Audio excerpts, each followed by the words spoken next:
الصلاة والسلام على خاتم النبيين أما بعد السلام عليكم ورحمة الله وبركاته.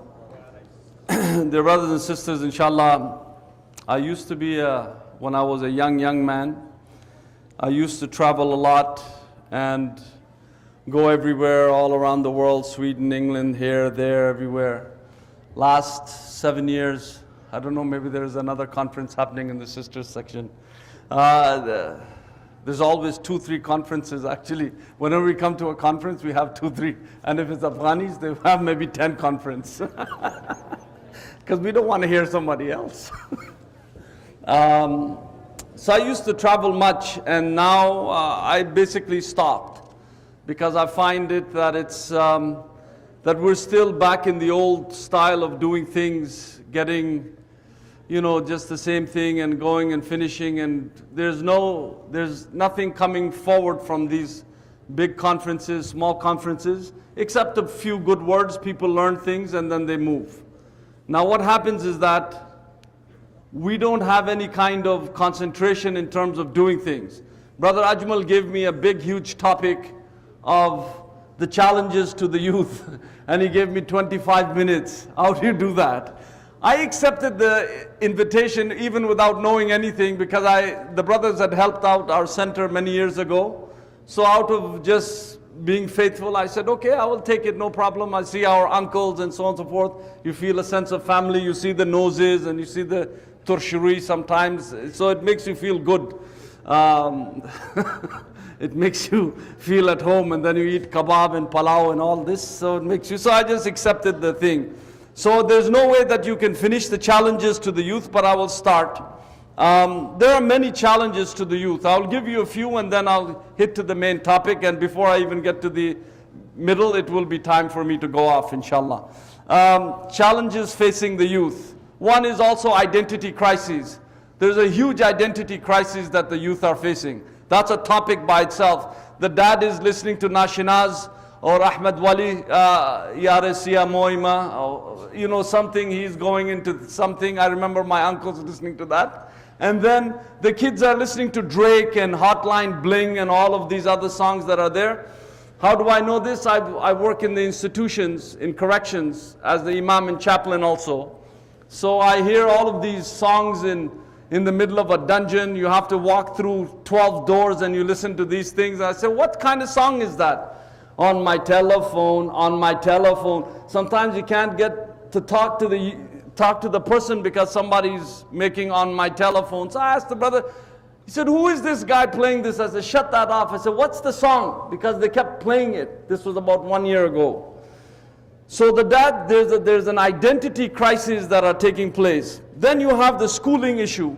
One of the most important, which we are not looking after. So we are like ducks in the water, already being shot, where one wing is gone. And the here is that we love our kids, but we keep throwing them into public schools. When you have Islamic schools, you make the model exactly like the public school, which is still better, but it's still not good enough. That's a huge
And lastly, the challenges that face the youth is the internet, the cell phone, the TV, the video games. For example, the internet. Have you ever seen, there's a hadith of the Messenger of Allah sallallahu alaihi wasallam, because I haven't got to my topic yet. There's a hadith that it also talks about that the fitan will be everywhere. And will be udan, meaning to say it will be stick upon stick. And if you look at it, every screen that you look at is pixelated. All the screens that you look at is pixelated. Udan, meaning stick by stick. Your cell phone, every single thing is pixelated. And this is where the fitna is actually coming out of. That's why they call it online. You know, when you're fishing, you catch a fish, you're online because you caught a fish. And guess who the fishes are? We are. Because we're online. If you're offline, that's not good because they can't sell you anything. So internet is a huge disaster. You open internet, and while the father and mother have no clue, they came from Afghanistan or Pakistan or wherever, and they're sitting here coming from Somalia, they have no clue. And all they're doing is giving their computers to their kids and locking them in their rooms. And you don't know what's coming through. I sit with some parents whose kids have become atheists, kids have become all kinds of things. And this is what's taking place. So that's a huge challenge to the youth. So Udan is very dangerous. I mean, it requires actually a whole topic to go through as to how the fitan actually increases. And then you have these, and you give you sick thoughts and all this, and then you have these cell phones. I mean, people can't concentrate. You can't come to a conference and have your cell phone out and be texting and talking and looking, and so there's no concentration. Allah subhanahu wa ta'ala did not create two hearts in one jawf. He created only one heart, so you can only concentrate on one thing. In the early 90s, I talked to one of my professors and I told them when multitasking. I told them this is total rubbish, it's totally against concentration. And he said, no, this is the new thing. And now the same professor that I talked to many years ago, he's a friend of mine almost, that he said, yeah, you were right, because you cannot concentrate. So it's a huge problem with these cell phones, and then you give them data plans, and then look at these sick things, and then your daughters are lost. You see, where are the rest of the young daughters that are out, and the kids and so on and so forth? They come to these conferences, they say, oh yeah, let the Maulana speak. I'm here because my dad or mom dragged me here. And a few may come from their own heart, but a lot of them saying this is just too boring for us, because it's always there. I met a young boy, mashallah, very cute and handsome, and his father was there, and I said, oh, why you didn't want to come out? I said, oh, because we like playing video games at home, right? So his father said, yes. Tell him that's what he wanted to do, and that's exactly the problem of the child. Doesn't want to come out. Once you're at home and you're addicted to the thing, why would you actually come out and exercise or do any other thing? And then from there it starts actually sexual innuendo starts with these things. So the youth are faced with a 1,000 things from everywhere, and the parents don't know, and then they're losing their kids. And they're going in everywhere, they're losing them in marriages, they're losing them in their akhlaq, and their deen, and every single thing else. And we're sitting and thinking about what shall we do next? What you have to now, mashallah, that you have 3 or 4 parking lots, what you have to do is you have to invest in serious programs. You have to bring in paid professionals. People who are Muslims, who understand what they're doing, but paid professionals in their field. If you don't invest now, we're already very much behind. Kids are not going to actually listen to this kind of talk anymore. It's going to be another thing at the olden times. What's happening? Something's wrong? We're good? Right? And then unless you have the TV and all the other things. So coming to my topic, inshallah, so that everyone will understand, is that the greatest challenge facing us is time. I used to lecture in Guyana and different places and neighboring countries and throughout the West Indies and in England and all those places. I found that time is the one thing that actually we don't understand. Time is the one thing, the challenge that we don't understand. For the youth, for the elders, for the mid-age, it's the time is the issue. Time, you know, they say time is money. Time is money. You talk about going to the hood, say time is money. This is money.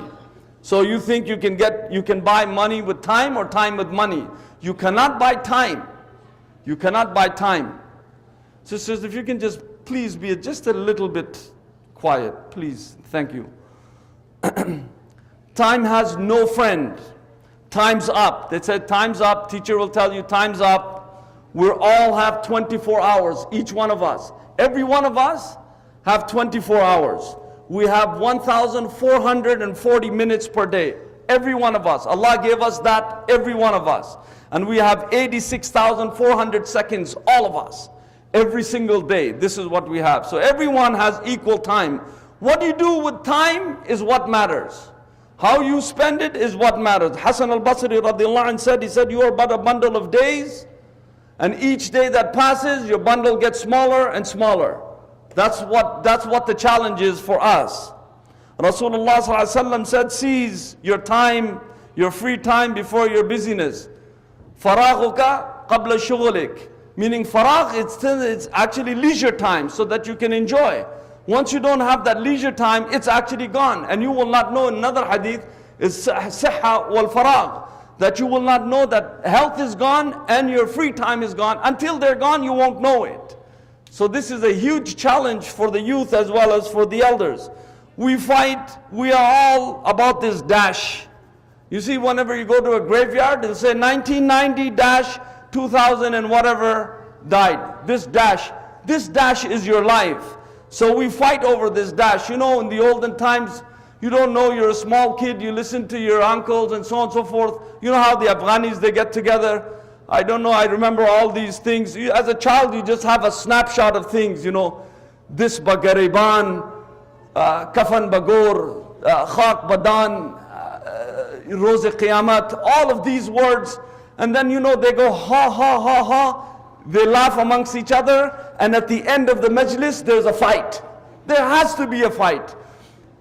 I haven't ever witnessed a majlis leaving without a fight and shaklit, and even I don't see your face ever again, and we're done, and so on and so forth, and then there will be a phone call and some sulh between families and so on.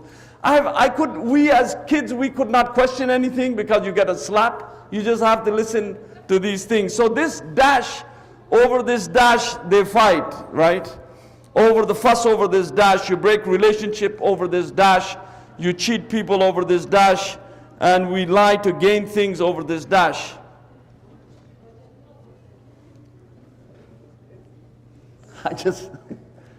You know, maybe I'm out of practice. I just can't talk over the sisters, actually. We have to wait until they finish. Yeah. Maybe they can give us. So you see, they want to talk. That's why there has to be an all sisters conference. Let everyone speak. Huh? Yes.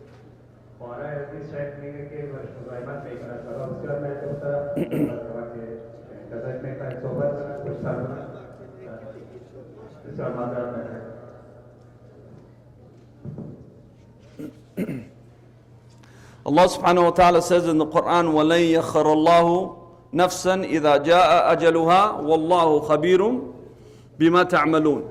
That Allah subhanahu wa ta'ala says, when no soul will be given another reprieve until it comes a time for him, meaning to say, when time is up, and Allah subhanahu wa ta'ala knows exactly what you do. He is aware of that. So no more delays. The point, the junction, the moment is final. The hour, the day, the period, it actually will end. And the spell, the span, and the stretch will be over one day.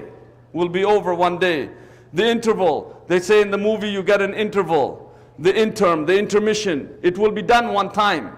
And then the interlude, the pause, the break, all of these things that we give ourselves, this is all what life is. That's it. It's just a small pause. You're 9 months in the womb of your mothers, and then you're here 70 years, 60 years if Allah allows you, and then you're gone into the next, into the barzakh, and you're finished. So you have to understand that you have to work against night and day. That's why Umar bin Abdul Aziz said, radiyallahu anh, he said, the night and day work against you, work against them yourself. Work against them yourself.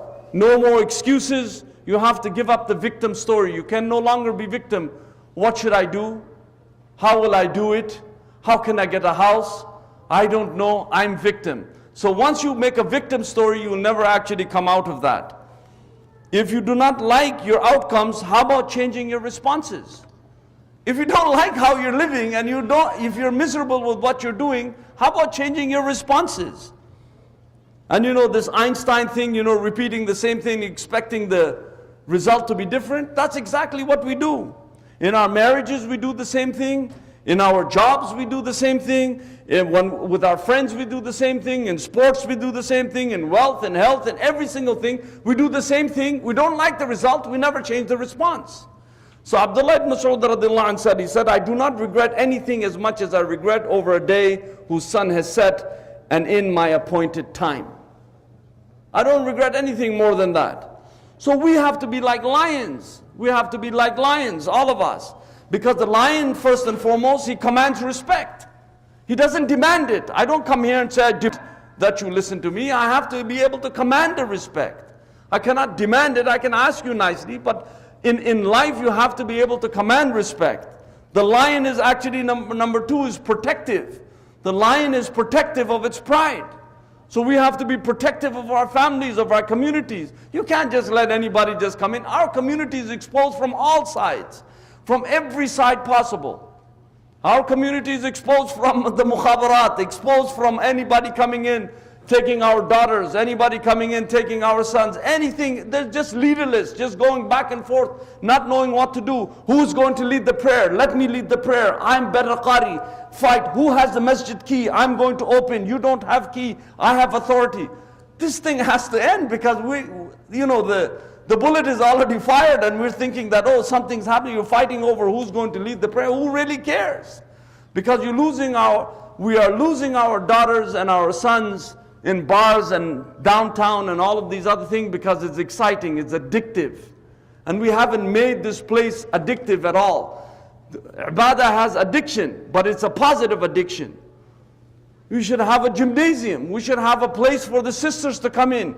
We have developed now in Halifax, we have a full-fledged school from primary to 12. And for the last 6-7 years, we've been graduating every single one with scholarships to go to universities, except one because he joined us late. And then we developed this new thing called the New Leaf Project, where we take from the grade 9 to the end of university that we can extract leadership for our community.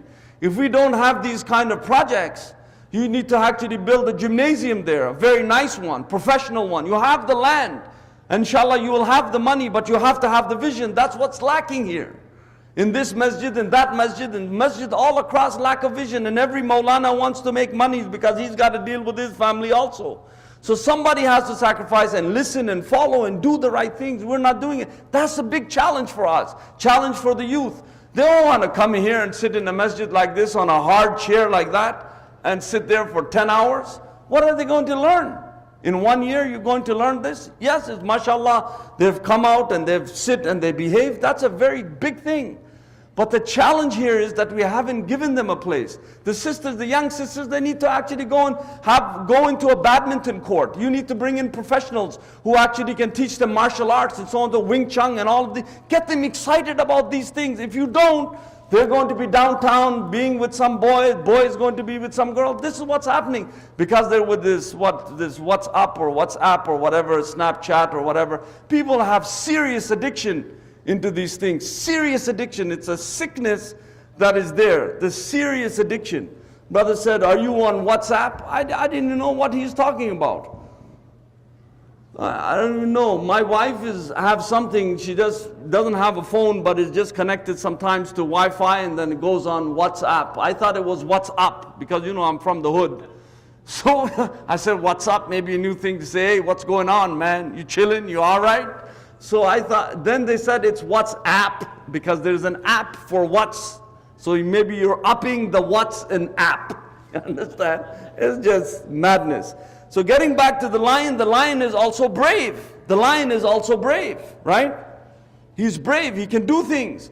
I mean, the Afghans, they actually have bravery from the old. We just living on the past that we were brave. I don't know what's happening now. There was one Afghani guy, he's standing with the Arabs, and he said, he doesn't know how to boast about himself to show that he's brave, and he's from a good lineage. So the Arab said, I'm Sayyid, I'm from Hussein and so on and so forth, radiallahu an. The other one said 10 minutes, okay, good, I haven't done 10% of my topic. Anyway, good, 10 minutes is good for me. And then he said, then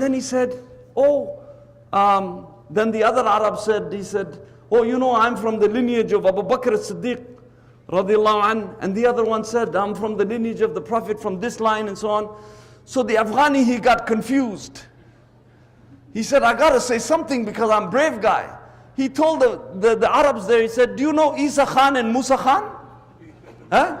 They said, who? Isa Khan and he said, you don't know them? You don't know the prophets? They were Khans. You don't know that? So we got to come up with something brave, right? Isa Khan, Musa Khan. It's a joke, but I'm almost can just see the Afghani guy doing that because I know some Afghani brothers that would actually end up doing such things. Anyway, I think this Egyptian joke, but it was turned over into an Afghani one where he was actually having, he was praying. Huh? And somebody said, MashaAllah, what a nice recitation. So he turned around and said, and I'm fasting also. So we like to be brave and good at everything, but you have to be able to invest in programs, brothers and sisters. Invest in the thing. This 15-minute thing, 25 minutes, go, get up, you, this, that. It's good to actually start, but there needs to be a week-long conference. You need to bring in marriage counselors. There's huge marriage problems. Sisters are having problems. And one of the problems is that people are addicted to internet. They're not spending time anymore. They're into pornography, into sicknesses and so on and so forth. Marriages are breaking down. And leadership has to now come and say, listen, we need to do something hard and fast, otherwise we're going to lose our communities and our kids. We still, mashallah, have good people. We still have good things. We have good culture. We have niceties. But we're going to lose ourselves very, very quickly. So we have to be brave like the lion and take the lead and say, let's do it. Let's do it. Let's start. 1, 2, 3, 4, 5, 6. There's at least, I can see at least 12 projects you can initiate right away in this masjid, that you can really make things come and become vibrant, inshallah. And if you think money is the problem, the money will come because the community will come to you, inshallah. Fourth is that the lion can fight. You see, the lion can fight. It's not a coward. It can fight. The lion, fifth, is lion is strong because you can't, you know, you walk in and so on and so forth. The lion is strong. It can actually hit you and finish you. Sixth is that the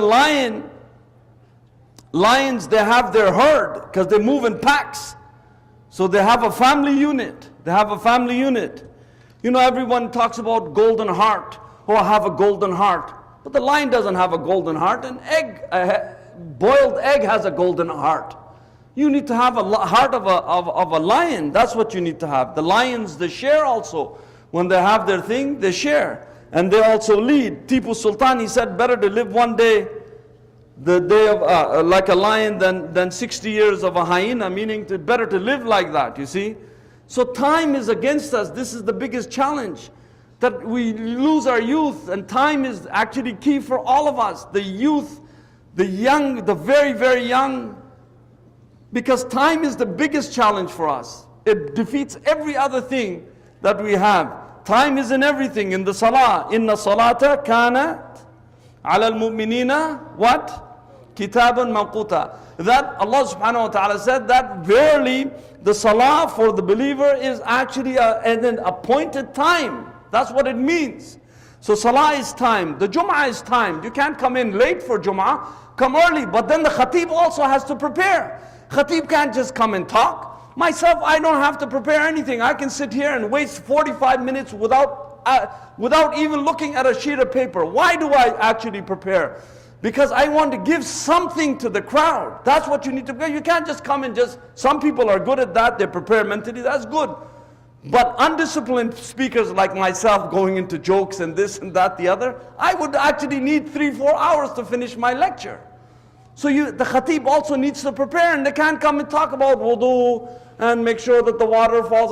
You have to do that in fiqh halaqah, not in Jum'ah. Jum'ah has to be actually put you in an ambulance. You need to come out and say, something's wrong with me. Your Jum'ah should be actually say, oh, You don't talk about the shoulder, that, your shoulder is good. When you go to a doctor, the doctor tells you, hey, listen, your shoulder is good, your knee is good, your heart is good, your teeth are good, your eyes are good, but you have a headache. He tells you, listen, your blood pressure is up, or you have sugar diabetes or something like this. That's why you're getting migraine. He tells you what's wrong with the pain that you're feeling. He doesn't tell you that, your knees are fantastic. So everybody wants to hear good things. That's great. But the khutbah should be, this is what's wrong with us. This is what our solution is. And this is what we need to do now. That's what leadership is about, to hold the horn and to move the thing with us. So fasting is time, zakah is time, hajj is time, the job is time, school is time, every single thing is time. And if you cannot keep up, you're in big trouble. There's a statement by, I don't know who it was, but I took it as a motto. If you come late, for example, what I mean by time is that if you come early, you're on time. If you come on time, you're late. And if you come late, it's unacceptable. And that's what we put in our center. You come early, you're on time. You come on time, you're late. And if you come late, it's unacceptable. We don't work like that. So you have to set that precedent for yourself. So time is a big challenge, you see. Lateness actually shows you that you're disorganized. Lateness shows you that you're lazy. Lateness shows you that you're not careful, that you're sloppy, that you're undisciplined, that you have a loser set mindset, that you have no control over your life or your kids. Late people are never good in anything. In their job, dunya, akhirah, nothing. Always if you're late, you need to correct that. And it's a mindset. You have to program yourself from inside. You can't be showing late all the time. That's why I always said in my age, before I used to get frustrated in an airport waiting for somebody to come. Extremely frustrated. Now I just tell them, brothers, just please be on time. I'll take 10 minutes, 15 minutes, no problem. But be on time. You must be able to get there before I get there. Rasulullah ﷺ said, hasten, quick, before the others actually reach you. Meaning to say that, he said, hasten in good deeds ahead of 7 calamities. 7 calamities. He said, are you waiting for anything except one? Except one, a poverty that will make you forget. Meaning that calamity will come because you'll become poor. You don't have to go far. You can go to Syria. You can go to Yemen. You can go to Afghanistan. You can even call somebody back home and they'll tell you what poverty is like. Second, he said, a prosperity that will make you transgress. And mashallah, we can see it now. Smoking, drinking, Allah is giving you money. When you go and give a donation, even in the masjid, is like $5 or $10. You did a big favor. So, prosperity that will make you transgress. Or, Rasulullah ﷺ said, third, sickness that will incapacitate you. Meaning you will become sick. And that's why you have to be able to exercise. I told my son, I said, hey, look at your karate instructor. But I don't have patience to teach my kids, and so, you know what, now at this stage, I said, okay, just send them there, get a thing, it's good discipline. I said, look at your karate instructor. He's totally out of shape. I said, what is that? I said, when you get your black belt, they're almost close, all 3 of them. I said, when you get it, I said, don't be like that. I said, that's just no good. Because you have to be able to practice what you preach, you see. And if I was here, I would be like at least 300 pounds eating Kabuli palau every day and kebab, and it's going to everyone's house. Toronto is a disaster for me. See, in Halifax, you don't find anything, you just eat what you want at home, that's it. I think there's like one halal restaurant or something like that. So a sickness that will incapacitate you. You have to be careful of your health. Or what you eat and how you exercise and how you move. Why is a 30-year-old actually is just breathing heavy to get somewhere? For what? For what? Why are these people always doing that? I remember when I was in Saudi, I took all the mashayikh, they said, they wanted to learn English, right? So I said, if you want to learn English, you have to walk with me. So after Isha, you have mashayikh actually walking all over and they want to learn English. Akhi Diya, akhi, ishrah li hadi. Explain to me this thing, so I would explain in English a few words. They would be extremely happy to learn a few words of English. And I don't know what was the madness over English actually, but anyway. And then Rasulullah ﷺ said, an old age that will confuse. When you get old, it might confuse you. Fifth, a sudden death. Meaning, are you waiting for that? A sudden death? Sixth, the Dajjal. And he said, lo, he is a hidden evil that is being awaited. Dajjal, Yudajjilu. Actually, Dajjal, you see the Dajjal, one of our brothers in Halifax, he's working on really something that's groundbreaking. Many of the mashayikh, even from California, they phoned him because he sent some emails. They said, where did you get that? And Allah subhanahu wa ta'ala gave him his extra knowledge of understanding. And about Khidr and all this and so on and so forth, how he's going to do this, what's going to happen, what are the reasons. Writing a 500-page book at this point. And really Allah subhanahu wa ta'ala has given him insight into this thing about the Dajjal. And one of the things of the Dajjal is that before his coming, that you will not hear his name from the pulpits. People will stop talking about the Dajjal. And the Dajjal actually, how will it come also?